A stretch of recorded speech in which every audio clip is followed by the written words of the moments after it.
My name is Eury Chang, and I am actually trained as an actor and director, and I'd like to tell you a short story of how I came to this point.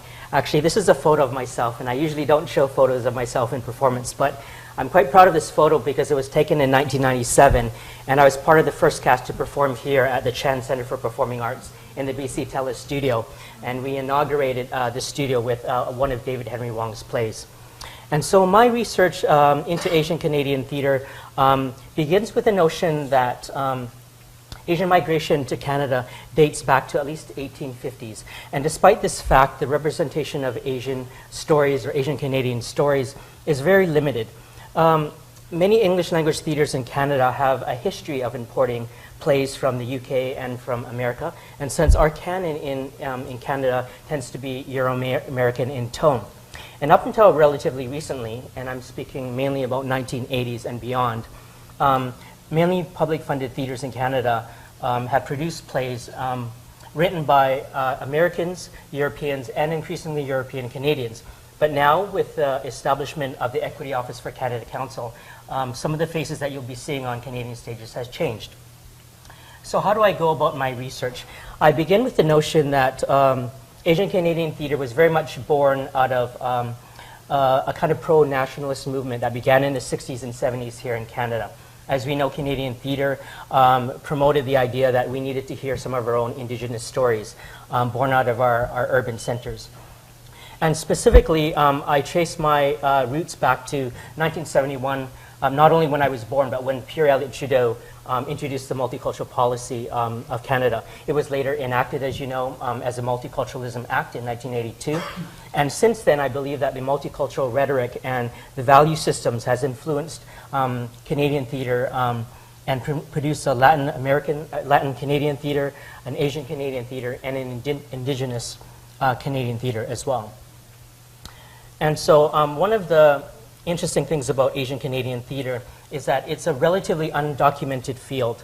One of my early mentors at the master's level, Jerry Wasserman, actually sat me down for coffee before I entered graduate studies. And he looked at me and he said, "Thank you very much for coming to UBC. I'd like to welcome you to theater studies, the last bastion of Eurocentrism here." And he said it partly tongue-in-cheek, but he also said to me, as he looked into my eyes, "Welcome and good luck." And so from that point on, I decided to continue my studies at the doctoral level. And I've just become a PhD candidate. And now I look specifically at theater made by Canadians of either Chinese or Japanese descent. Why is this important? Well, there's a couple things that I'd like to talk to you about, and that is the idea of qualitative research in theater. Right now, there are many articles published on Asian Canadian theater, but there's no historical research that looks at the evolution of the movement since the late 70s and early 80s. So I intend to employ a various array of qualitative research strategies. One is interviewing pioneers and artists in the field, Jane Yoon, Beverly Yap, Rick Shiomi, and current practitioners such as Nina Lee Aquino and Ins Choi, based in Toronto, as well as those based in Vancouver, such as Tetsuro Shigematsu. In the arts, the idea of succession, or building upon the knowledge of previous generations, is now recognized as a necessary process of maintaining cultural history and infrastructure. And I believe that my dissertation will be the first to document 30, 35 years of contributions from these professional theater artists. So right now you're looking at some photos from a play by David Yee.